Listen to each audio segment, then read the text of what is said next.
What constitutes justice in mystery and suspense fiction? The most obvious answer is the apprehension of the criminal, and then that criminal's passage through the legal system until they are sentenced and the sentence is carried out. That sounds fine in theory, but in practice, it turns out that the genre contains a range of other possibilities. In fact, many mystery and suspense tales are simply uninterested in the legal system. In these instances, the story usually ends with the arrest or death of the guilty party. In other cases, the outcomes are inconsistent with the standards of the legal system. For example, criminals may escape or even be let off by the detective. Yet in the vast majority of these cases, we still feel that justice has been done. Why? Because although the type of justice meted out in mystery and suspense fiction may not always match the technical, legally accepted definition of justice, it still falls under the heading of poetic justice. But what exactly is poetic justice? Why is there so much of it in the genre, and why do we find it satisfying? This lecture will be devoted to answering these questions. Let's begin by taking a look at what Edgar Allan Poe's foundational mystery tales have to say about the subject of justice.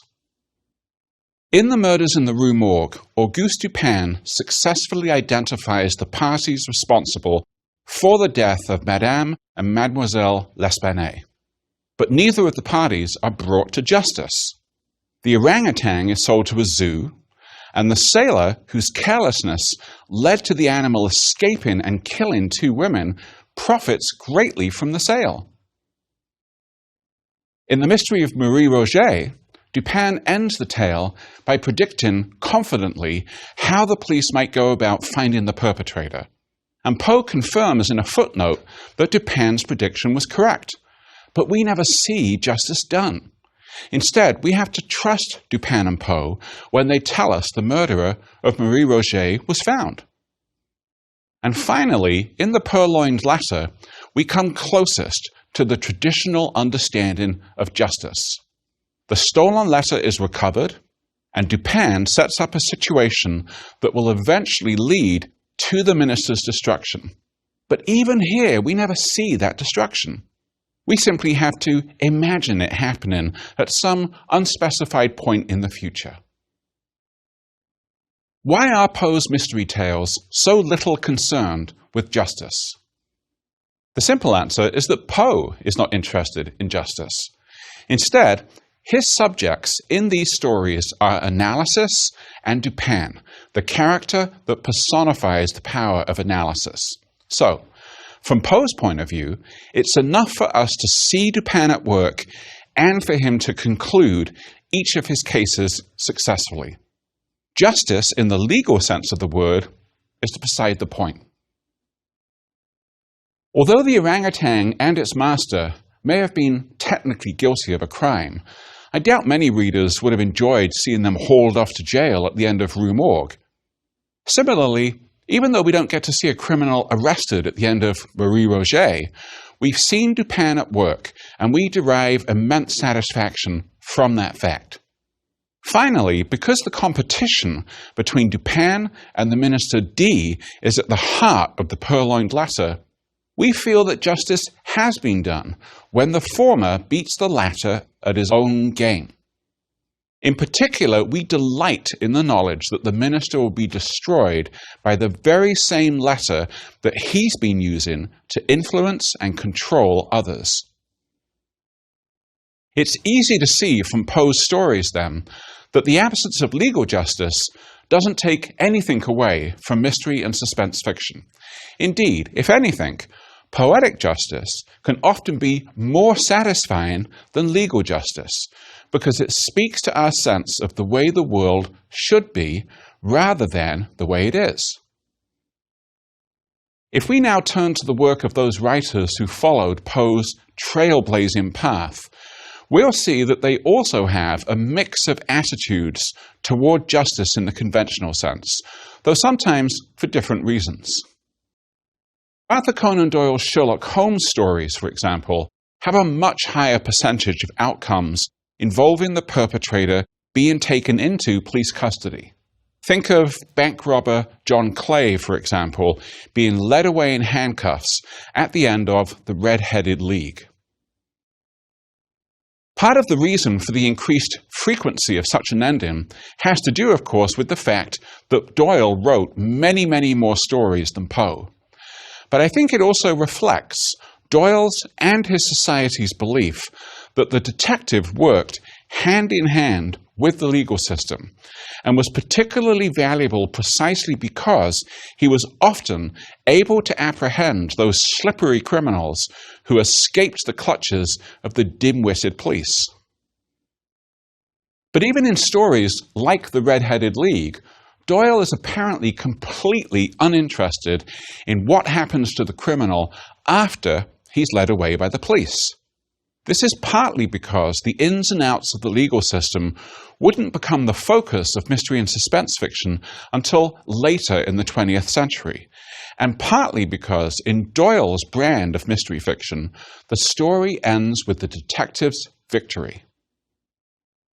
With this emphasis on the detective's victory in mind, we can see a number of other possible endings in Doyle's tales, all of which are meant to be considered just, but none of which would match society's ordinary understanding of justice.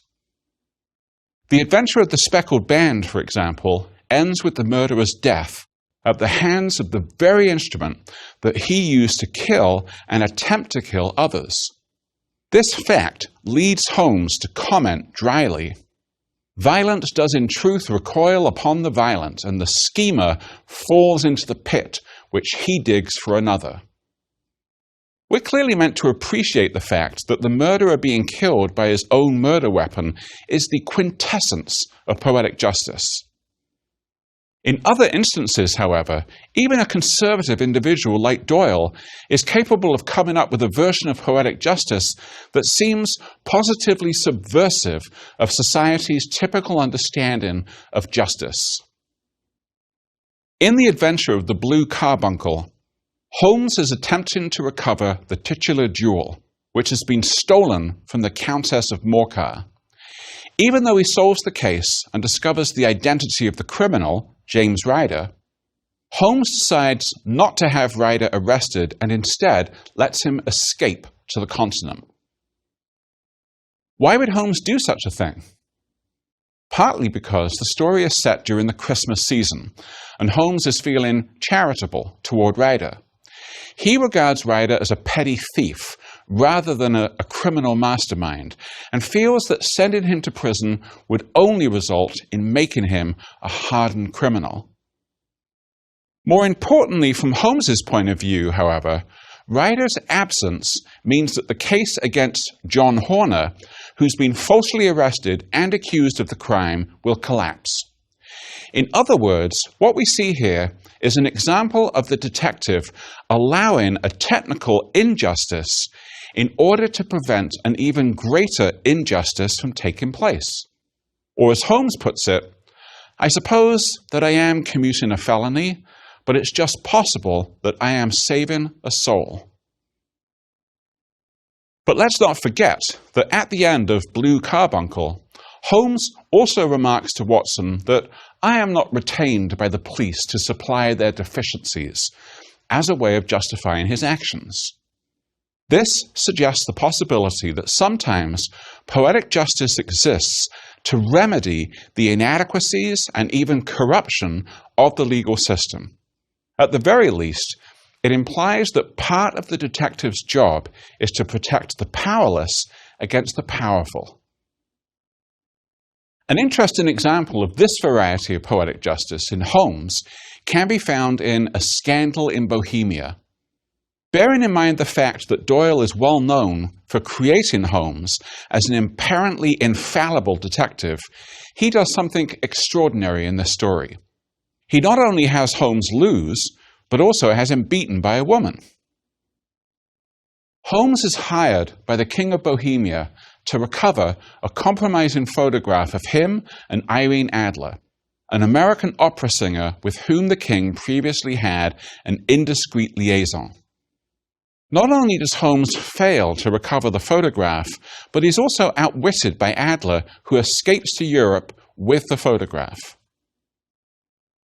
Even though we may be shocked by Holmes's defeat, we take some comfort from the fact that Adler had clearly been wronged by the selfish and arrogant king, and so we're pleased to see Adler come out on top.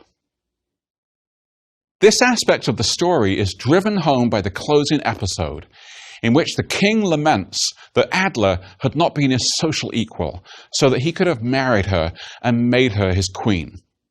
Holmes's only response to this is to comment acidly, "From what I have seen of the lady, she seems indeed to be on a very different level to your majesty." The king, of course, doesn't get the point, but the reader sees that justice has been done in the form of Irene Adler being free of the king, who was unworthy of her. Given the fact that so many of Agatha Christie's novels finish with a grand climax where the detective reveals the identity of the murderer, it should come as no surprise that much of her work contains a more conventional sense of justice than either Poe or Doyle. But even though most of her criminals are safely in the hands of the law by the end of the story, Christie shares her predecessor's disinterest in the legal process after the moment of arrest. Once again, the detective's supremacy over the criminal is the ultimate payoff and the typical evocation of justice in a Christie novel. And yet, because Christie, probably more than anyone else in the mystery and suspense fiction genre, understood the importance of balancing formula and innovation, we can find some notable examples of more creative versions of poetic justice in her work. For example, in The Murder of Roger Ackroyd, a novel that's justly famous, or infamous, depending on your point of view, for its disrespect toward generic convention, Hercule Poirot not only allows Dr. Shepard to do the decent thing and take his own life rather than be arrested by the police, but he also gives Shepard the time to finish his record of the case before killing himself. This is a strikingly self-referential moment in Christie's work, where completing the record of the case so that we may have access to the truth about what happened takes precedence over justice in the narrow sense of the word. This outcome also indicates the way in which, more than once in Christie's oeuvre, the murderer is someone to be pitied as well as punished, which means we're unlikely to resent Poirot's considerate treatment of Shepard. Another interesting example of the poetic justice approach to murder in Christie's work can be found in Sleeping Murder, her final novel. Even though Miss Marple is convinced that a murder took place in the past that has gone unsolved and that the murderer is still alive, she initially recommends that the murder not be investigated. Why? Partly because Marple realizes that an investigation will inevitably cast suspicion upon innocent people and cause them grief. More importantly, however, Marple believes that the dormant murderer will come back to life and strike again in order to protect himself, thus leading to more deaths. Miss Marple is proven right on both counts, and her preference to let sleeping dogs lie instead of following the letter of the law is a good example of the preference for poetic justice. Even more striking, however, is the fact that Miss Marple changes her mind about investigating the crime at the heart of Sleeping Murder when she realizes that the victim's husband had tortured himself to death through guilt, believing he'd killed his wife, even though he was completely innocent. In other words, once Miss Marple understands that the negative consequences of the investigation are outweighed by the need to both solve the murder and find justice for the victim's husband, she goes ahead and solves the case. Sometimes legal justice is not enough. it needs to be supplemented by its more powerful cousin, poetic justice. It's well known that hard-boiled crime fiction was a revolution in the genre, and so we might expect to see big changes in how this variety of mystery fiction treats the concept of poetic justice. In some respects, change is exactly what we find, but there are also significant continuities. In terms of what's different about hard-boiled justice, one thing that jumps out immediately is that many criminals wind up dead at the end of a hard-boiled narrative, rather than under arrest. In the pioneering stories of Carroll John Daly, for example, featuring his archetypal private eye, Race Williams, it often seems that the only acceptable form of closure is a room filled with dead bodies. To take one example among many others, I'll Tell the World, a story that was first published in Black Mask in 1925, tells the story of Race's investigation into a complex scheme organized by a lawyer, a doctor, and a United States senator. These three individuals conspire to institutionalize a man, supposedly because he's insane, but really because they want control over his money. At the climax of the story, having already committed his usual quota of violent acts, Race shoots and kills the doctor and the senator, but not before being shot 3 times and nearly dying himself. Needless to say, Race survives the gunfight. Given the obvious affinities between Race Williams and the heroes of both westerns and dime novels, the reader sets the story aside with the comforting sense that a frontier-style form of justice has been carried out. We might call the climax of a typical Race Williams story gunfight in Midtown Manhattan at high noon, if you will. It's also worth noting the villains in Daly's story. They aren't low-life members of the underworld, but instead respectable, even powerful members of mainstream society. One reason for the prevalence of poetic justice in hard-boiled mysteries is that the official law enforcement and justice systems are frequently seen as either corrupt or inefficient. In other words, in a society where official justice is not to be trusted, poetic justice may be not only an alternative, but also the best possible form of justice. And yet, even if this is so, the official system can't simply be set aside and ignored, as it so often is in Daly's stories, which is one sign of his attachment to melodrama rather than realism. We find evidence of the increased realism of the work of writers like Dashiell Hammett and Raymond Chandler from their realization of the limits of poetic justice. For example, at the end of The Maltese Falcon, Sam Spade has to make one of the most difficult decisions he's ever made, when he decides to turn femme fatale Bridget O'Shaughnessy over to the police. This is a decision that Spade knows will result, at the very least, in a long jail term for Bridget and perhaps even her execution. Why is this such a hard decision for Sam to make? Partly because he's in love with Bridget. But even though that may be the most important reason, it's just the tip of the iceberg. In the longest speech he makes in the entire novel, Sam tries to explain to Bridget why he's sending her over. The bottom line, in as much as there is one, is that Sam is a realist. Once he realizes that Bridget murdered his partner, Miles Archer, Sam can't save Bridget even if he wanted to, and he does want to. Why? Not because he liked Miles, but because it's his duty as a private eye to see that his slain partner is avenged.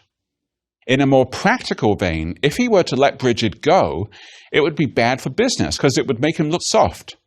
Whereas so much of his reputation is based on his appearing to be a hard man with no feelings. But Spade is also a realist in another sense. Remember, he's a private eye, not as a hobby or out of a sense of vocation, but as a professional. He's in business, And so he needs to be able to have a working relationship with the cops in San Francisco, even if he detests them. And there's ample evidence that he does. Just as he demands a fall guy from Casper Gutman so that he isn't left holding the bag, so Spade has to turn Bridget over to the police if he wants to continue working as a private eye. Poetic justice might dictate that Sam find a way to spare Bridget so that she doesn't share the same fate as her co-conspirators Wilma Cook, Joel Cairo, and Gutman, none of whom, we should note, survived long enough to be arrested, a fact that underlines my earlier point about death rather than the legal system being the ultimate form of justice in hard-boiled mysteries. However, poetic justice in the world of the Maltese Falcon is simply not an option. And so, Spade sends Bridget off to meet her fate with the following brutal words ringing in her ears. "I'm going to send you over. The chances are you'll get off with life. That means you'll be out again in 20 years. You're an angel. I'll wait for you. If they hang you, I'll always remember you." We see another example of the private eye's recognition of the limits of justice in Raymond Chandler's The Big Sleep. By the end of the novel, Philip Marlowe has solved both mysteries presented to him by the Stonewood family. The first was the mystery he was actually hired by General Stonewood to solve, that is, who was blackmailing the general. That mystery was solved in the conventional sense that nearly everyone involved with the scheme was either killed or arrested. The second mystery, however, turns out very differently. This mystery, which involves the question of what happened to Rusty Reagan, Vivian Stonewood's husband, has an outcome that many readers will find much more unsatisfying because it's much more open-ended. Even though Marlowe realizes that Reagan was shot and killed by Carmen, Vivian's sister, who also tried to kill Marlowe, and that Vivian helped to cover up her husband's murder, the novel ends with Carmen being sent to a sanatorium for treatment, and with Vivian being unpunished beyond having to live with the consequences of her actions. Why doesn't Marlowe do the just thing and have the Stonewood sisters arrested, given that he has ample evidence to do so? Because, as Marlowe has already demonstrated earlier in the novel, when he refuses to share information about the case with members of law enforcement, his ultimate loyalty is to his client, General Stonewood. Faced with a choice between punishing the guilty and sparing the general from the knowledge of just how rotten the fruit of his family tree really is, Marlowe chooses to let the general die a death defined by blissful ignorance. Is this justice? Opinions will vary from reader to reader, but we should note Marlowe's own verdict about what he's done. "Me, I was part of the nastiness now." We might feel that Marlowe is judging himself too harshly when he suggests that there's no essential difference between himself and the corruption embodied by the Stonewood family. But there's no arguing with the fact that Marlowe, like Spade, feels that poetic justice, just like the ideal of chivalry that he supposedly personifies, is a luxury he can't afford given the corrupt world in which he lives. Given the complexity and ambiguity of the conclusion of The Big Sleep, and the fact that these qualities might leave some readers feeling dissatisfied, it becomes much easier to understand the phenomenal popularity of Mickey Spillane's Mike Hammer novels. Eschewing complexity and ambiguity altogether, the author and his avatar have a brutally simple and, for millions of readers, brutally satisfying approach to justice. For Spillane and Hammer, poetic justice and vigilante justice are one and the same. In either jury, as is typical in Spillane's work, Mike Hammer has a deeply personal investment in the crime he's investigating. The murder of his war buddy Jack Williams has hit Hammer hard, and he promises that he'll find and kill his friend's murderer in exactly the same manner that Jack was killed, with a bullet in the gut.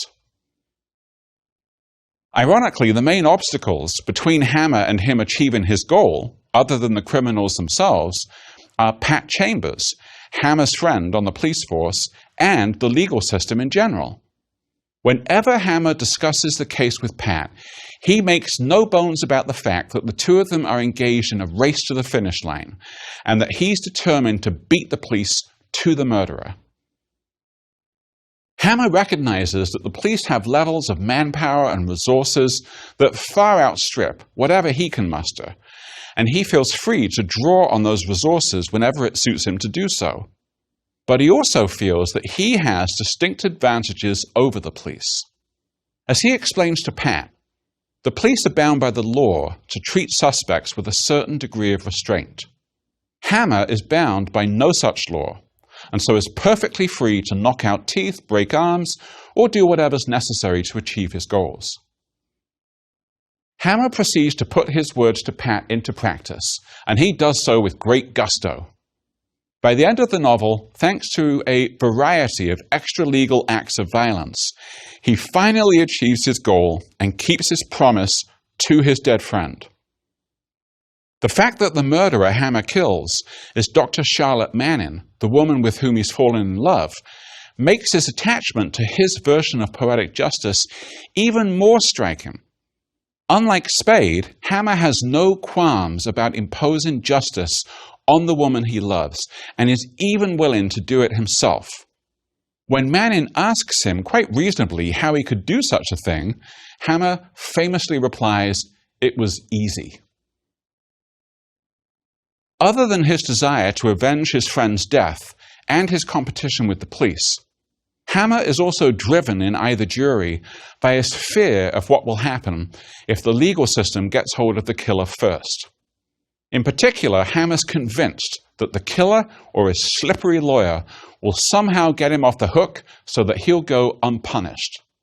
In Spillane's work, the perceived inadequacies of the form of justice meted out by the legal system are used to justify brutal acts of vigilante violence. However, I want to emphasize that being able to see the shortcomings of the official definition of justice doesn't always have to lead to this degraded form of poetic justice in mystery and suspense fiction. Depending on the nature of the detective's ethical commitment to their work, a more inspirational form of poetic justice can result. For example, Chester Himes's Cotton Comes to Harlem, which features his series characters, Black Homicide Cops, Gravedigger Jones, and Coffin Ed Johnson, is a typically over-the-top, action-packed, and absurd tale revolving around the theft of $87,000 from 87 poor Harlem families by a fraudulent Back to Africa movement. Gravedigger and Coffin Ed's priority is to recover the money and restore it to those who were robbed, and to do so by any means necessary. Even though it means letting a murderous white Southern racist escape back to the South, where he'll never be extradited to stand trial for his crimes, when they have a chance to achieve that goal, Gravedigger and Coffin Ed don't hesitate.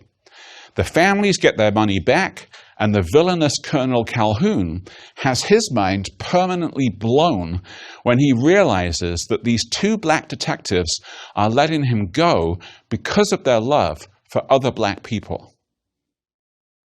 In this instance, the fact that two sworn officers of the law are willing to place poetic justice above justice in the accepted sense of the word emphasizes just how powerful poetic justice can be, and why examples of it can be found throughout the mystery and suspense fiction genre.